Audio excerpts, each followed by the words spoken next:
नमस्कार, मैं दुष्कर उपाध्याय। जिस वक्त बांग्लादेश में हादी की हत्या के बाद कट्टरपंथियों की भीड़ सड़कों पर है और भयंकर उत्पात मचाते हुए हिंदुओं पर हमले कर रही है, ठीक इसी बीच बांग्लादेश में एक ऐसे नेता की एंट्री हुई है जिसने कट्टरपंथियों का ध्यान अपनी ओर खींच लिया है।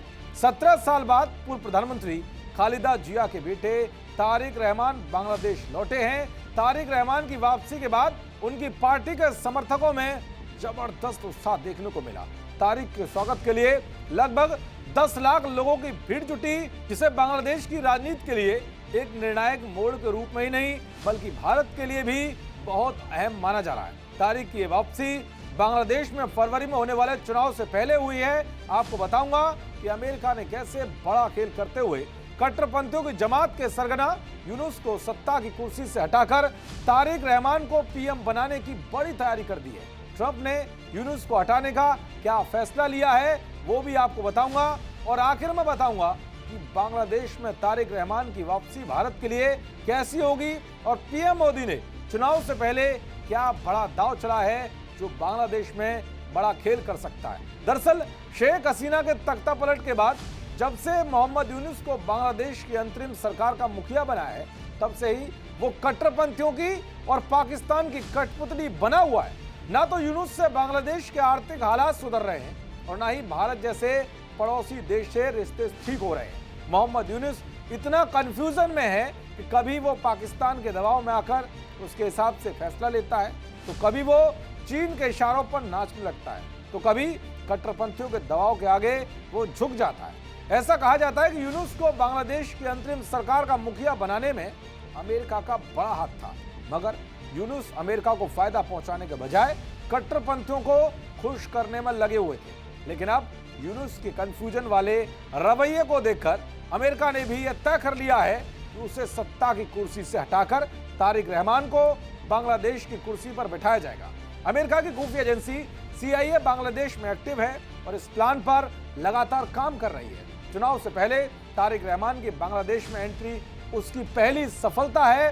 तारिक रहमान के विचार भी बता रहे हैं कि अगर वो बांग्लादेश के प्रधानमंत्री बनते हैं तो वो अमेरिका की नीतियों की तरह ही काम करेंगे।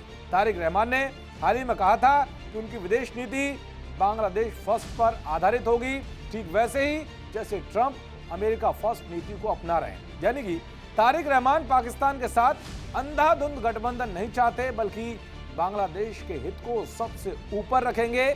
जहां उन्हें फायदा दिखेगा वो उससे संबंध अच्छे रखेंगे। चलिए अब आपको बता देता हूं कि तारिक रहमान अगर पीएम बनते हैं तो बांग्लादेश के भारत से रिश्ते कैसे होंगे। दरअसल दिल्ली के लिए तारिक रहमान की वापसी खास मायने रखती है, खासकर उस समय जब भारत समर्थक अवामी लीग को चुनाव लड़ने से रोक दिया गया है।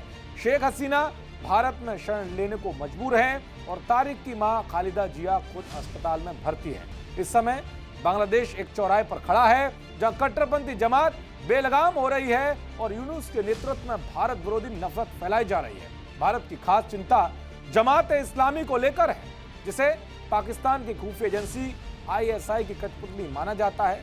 जमात पूरी तैयारी में है कि वो इस चुनाव में बाजी मार ले और बांग्लादेश में अपनी सरकार बना ले। उसने अपने नेतृत्व में 8 इस्लामी पार्टियों का गठबंधन भी बनाया है और सीटों का बंटवारा भी लगभग तय कर लिया है। भले BNP का ऐतिहासिक रूप से भारत के साथ तनावपूर्ण संबंध रहा हो, मौजूदा वक्त में BNP को ही भारत अधिक उदार और लोकतांत्रिक विकल्प के रूप में देख रहा है।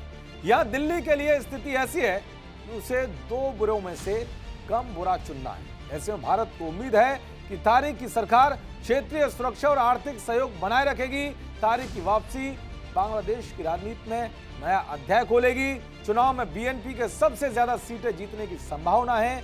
1 दिसंबर को पीएम मोदी ने भी गंभीर रूप से बीमार तारिक की मां खालिदा जिया के स्वास्थ्य पर चिंता जाहिर की थी और भारत के समर्थन की पेशकश की थी। जवाब में BNP ने भी ईमानदारी से आभार जताया था, जिसे सालों के तनावपूर्ण रिश्तों के बीच एक दुर्लभ सकारात्मक संकेत माना गया। तो कुल मिलाकर तारिक रहमान की वापसी भारत के लिए अच्छे संकेत मानी जा रही है। अब देखना यह होगा कि चुनाव के बाद बांग्लादेश में क्या कुछ बदलाव होता है, क्या कुछ हालात सुधरते हैं। जिस तरह से हिंदुओं पर लगातार हमले हो रहे हैं, क्या BNP की सरकार आने के बाद ये थमते हैं या नहीं, ये देखने वाली बात होगी। देखते रहिए जी न्यूज़। नमस्कार।